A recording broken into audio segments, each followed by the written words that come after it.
मेरा प्यार मेरा इंतकाम देखेगी। मतलब वोट है तो नोट है और वोट नहीं तो नोट नहीं। पहले आम आदमी पॉकेट में पैसा लेके बाजार जाता था और थैली भरकर सामान लाता था, लेकिन अमृतकाल में आदमी थैली भरकर पैसा लेके जाता है और पॉकेट में आलू टमाटर प्याज लेके घर वापस आता है।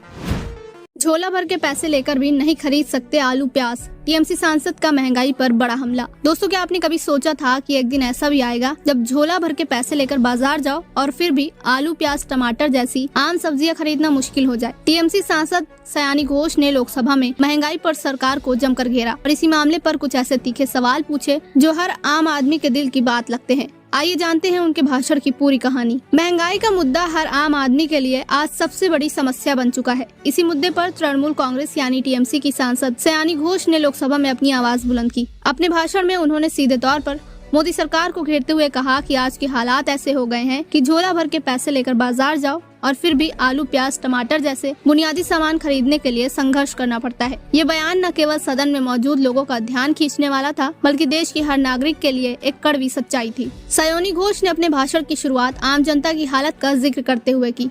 उन्होंने कहा, सरकार बड़े बड़े वादे करती है, लेकिन उन वादों का क्या फायदा जब आम आदमी अपने घर का राशन तक नहीं जुटा पा रहा। महंगाई ने हर घर की रसोई का बजट बिगाड़ दिया है। उन्होंने सवाल उठाया कि क्यों सरकार पेट्रोल डीजल की कीमतों को काबू में नहीं ला पा रही, क्यों गैस सिलेंडर 1000 रुपए के पार चला गया, क्यों हर चीज की कीमत दिन ब दिन बढ़ती जा रही है। सयानी घोष का कहना था कि पहले लोग एक छोटी थैली लेकर बाजार जाते थे और पूरे हफ्ते का राशन खरीद लाते थे। आज झोला भर के पैसे लेकर भी जाओ तो सिर्फ 2 किलो आलू और 1 किलो प्याज ही खरीद पाते हैं। क्या यही है अच्छे दिन? सयानी घोष ने मोदी सरकार पर तंज कसते हुए ये भी कहा कि देश की आर्थिक नीतियाँ पूरी तरह से फेल हो चुकी है। उन्होंने सरकार से जवाब मांगा कि आखिर ये महंगाई कब रुकेगी। आगे उन्होंने क्या कुछ कहा, आप भी सुनिए।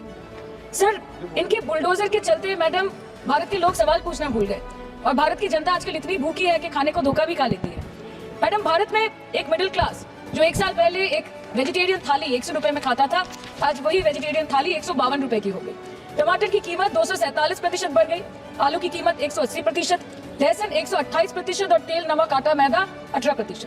पहले आम आदमी पॉकेट में पैसा लेके बाजार जाता था और थैली भरकर सामान लाता था, लेकिन अमृतकाल में आदमी थैली भरकर पैसा लेके जाता है और पॉकेट में आलू टमाटर प्याज लेके घर वापस आता है। सर, माननीय वित्त मंत्री ने पहले कहा था कि बहुत हो गई महंगाई की मार, अब की बार मोदी सरकार। और आज उनके विचार में inflation is an international problem, महंगाई एक अंतरराष्ट्रीय समस्या है। तो विश्व गुरु विश्व बंधु इस अंतरराष्ट्रीय समस्या का समाधान क्यों नहीं कर पा रहे हैं? आज आपके उधार की वजह से हर हिंदुस्तानी पर 1.25 लाख का बोझ चढ़ गया और आप उनकी मजबूरी को अपनी ताकत समझते हैं। बंगाल में ऑल इंडिया तृणमूल कांग्रेस की प्रदेश युवा अध्यक्ष होने के नाते मुझे हर दिन कई नौजवानों से बात करनी पड़ती है। वो मुझे ये पूछते हैं कि मोदी जी ने हर साल 2 करोड़ नौकरी का वादा किया था, अर्थात 10 साल में 20 करोड़ नौकरी। उन नौकरियों का क्या हुआ, उन वादे का क्या हुआ? मैं बस उन्हें यही कह पाती हूँ कि पत्ते तो झड़ते हैं, उठाता है कोई कोई, वादे तो सभी करते हैं, निभाता है कोई कोई। प्रधानमंत्री जी बोलते हैं सबका साथ, सबका विकास, सबका विश्वास। अगर ऐसा ही है तो भारत के लोग आज देश छोड़ के क्यों जा रहे हैं? 2018 से लेकर 2023 के बीच 6,70,000 भारतीय ने अपनी नागरिकता त्याग दी। सिर्फ 2022 में ये संख्या करीबन 2,25,000 की थी। In 2022 alone, 7,500 high net worth individuals with a net worth of more than 8.3 crore or more left India. नवंबर 2022 से सितंबर 2023 सिर्फ 10 महीने में 96,917 Indians were arrested attempting to cross the United States illegally. Modi ji कहते हैं कि वो सबके साथ है, मगर ये आंकड़े बोलते हैं जो सबका होता है वो किसी का नहीं होता। और बंगाल के साथ तो कुछ अलग ही रिश्ता है इनका। The relationship is that of quid pro को, ठुकरा के मेरा प्यार मेरा इंतकाम देखेगी। मतलब वोट है तो नोट है और वोट नहीं तो नोट नहीं। As per the available reports, as on 19 July, rupees 1.23 lakh crore is already due from the government of West Bengal against flagship programs like Manrega, PM Awas Yojana, Gram Sadak Yojana, National Health Mission, Central Food Subsidy. Further, 40,806 crore is projected dues against these schemes, bringing the total amount to a staggering 1.71 lakh crore. Madam, health care की schemes में सिर्फ fund हमको दिया नहीं जाता क्योंकि colour coding match नहीं करता है। सो आप सबका साथ सबका विकास जो बोलते हैं, is it hinging on colour coding?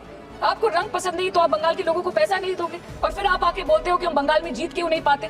Ma'am, this is the reason, this stepmotherly attitude, जिसके लिए बंगाल के लोग हर बार इनको बड़े बड़े रसगुल्ला खिलाकर वापस दिल्ली भेज देते हैं। Even after making several attempts to crush our aspirations and our economy, Bengal government stands tall and true towards the commitment towards its people. Bengal में सिर्फ दीदी है तो मुमकिन है। The West Bengal government started transferring money to the bank accounts of 21 lakh people who worked for 100-day scheme without receiving any payments from the central government for Manrega. Even before Ayushman Bharat, in Bengal, Shastra Shati, a cashless scheme was launched, providing treatment cost up to 5 lakh per person belonging to any strata of the society. आज कलकत्ता के किसी आलिशान private hospital में जहाँ पे एक अमीर आदमी की चिकित्सा होती है, वही बगल वाले बेड में एक गरीब मजदूर, एक गरीब किसान की भी ट्रीटमेंट होती है. यही है ममता बनर्जी का विकास. और आपके अमृत काल में the cost of medical treatment has been doubled in the last 5 years. आप फार्मास्यूटिकल्स की सर आजीकर पे बात ना बोले, आपकी सीबीआई पे अभी तक कुछ बोल नहीं पाए. हम लोगों ने जो हमारी पुलिस ने जो बोला था, that's still sticking to that. So उसके बारे में मत बात करें. ठीक है, आप उत्तर प्रदेश के बारे में बात करें ना sir. Sir, medical inflation is at 14%. Regularly लिए जाने वाले दवाइयों की कीमत 50% बढ़ गई. आप सिविल एविएशन के लिए ग्रांट्स मांग रहे हैं. एक डोमेस्टिक फ्लाइट उसकी राउंड ट्रिप की टिकट 20 से 30 हजार में बिक रही है. आम आदमी आज हवाई चप्पल पहन के हवाई जहाज नहीं चल रहा, आम आदमी हवाई चप्पल बेच के हवाई जहाज चल रहा है. You are demanding funds for education, but conveniently ignoring the fact that 11 lakh children have dropped out of school according to your own data. आज भारत में सिर्फ 47.51% स्कूलों के पास कंप्यूटर की फैसिलिटीज है और उसमें 9% के पास internet connection. In law and justice, you are not been able to provide legal aid to more than 1% of the eligible population. In public enterprises, 5.1 lakh public sector jobs have disappeared in the last 10 years. Railway में करीबन 2.5 lakh post बाकी हैं और उसमें से vacancy है critical safety categories. नए भारत में आजकल ट्रेन पटरी के ऊपर कम और पटरी के बाहर ज्यादा चलती है. मुझे दुख लगता है इस सदन में ये कहते हुए मैडम कि मैंने अपने लोकसभा क्षेत्र जादवपुर लोकसभा क्षेत्र के लिए एक बारुईपुर कोबी सुभाष मेट्रो एक्सटेंशन की मांग की थी. मुझे डिपार्टमेंट से ये चिट्ठी मिली जिसमें उन्होंने लिखा है that this project is not economically viable and this project is unremunerated. तो आपको अगर सब जगह से पैसा चाहिए तो मुझे ये बात समझ में नहीं आती कि लोग खुद के लिए आपको वोट देते हैं कि आपके फायदे के लिए वोट देते हैं. मैं आपको इतना ही बोलना चाहती हूँ, दिस वाज द रीजन अपने प्रॉफिट के लिए आज इन्होंने सीनियर सिटीजन का कंसेशन भी बंद कर दिया और सीना ठोक के ये बोलते हैं कि 2022-23 अर्थ वर्ष में हमने 15 करोड़ वरिष्ठ नागरिक से 2242 करोड़ कमाए. मैं 2 बात और बोल के खत्म कर दूंगी कि लोकसभा पे खर्च करके क्या फायदा मैडम, जब यहाँ पे विपक्ष को बोलने का अधिकारी ना हो. लोकसभा के लिए भी तो ग्रांट मांगा है ना मैम. और अभी सर बोल रहे थे कि बेटी बचाओ बेटी पढ़ाओ, तो 10 साल पहले मोदी जी ने लॉन्च किया था, लेकिन उसके 80% पैसे सिर्फ पब्लिसिटी और मार्केटिंग और एडवर्टाइजमेंट में खर्च कर दिए. आपके उत्तर प्रदेश, मध्य प्रदेश, राजस्थान में ना बेटी को पढ़ा पा रहे और ना बेटी को बचा पा रहे. जैसा कि आपने सुना कि उन्होंने अपने भाषण में किसानों और मजदूरों का भी जिक्र किया. सयोनी घोष ने अपने भाषण में आंकड़ों का भी जिक्र किया. उन्होंने कहा पिछले 10 सालों में महंगाई की मार ने गरीबों को और गरीब बना दिया है और अमीर होते जा रहे हैं. दोस्तों, सयोनी घोष का भाषण न केवल सटीक था बल्कि हर भारतीय की आवाज को सदन तक पहुंचाने का काम भी किया. सवाल ये है कि क्या सरकार इस आवाज को सुनेगी? क्या जनता को इस महंगाई से राहत मिलेगी या फिर अच्छे दिन का इंतजार इसी तरह चलता रहेगा? अगर आपको भी लगता है कि महंगाई आज की सबसे बड़ी समस्या है और सरकार को इस पर तुरंत कदम उठाने चाहिए तो इस वीडियो को लाइक करें, शेयर करें और कमेंट करके अपनी राय जरूर बताएं. साथ ही साथ चैनल को सब्सक्राइब करना ना भूलें.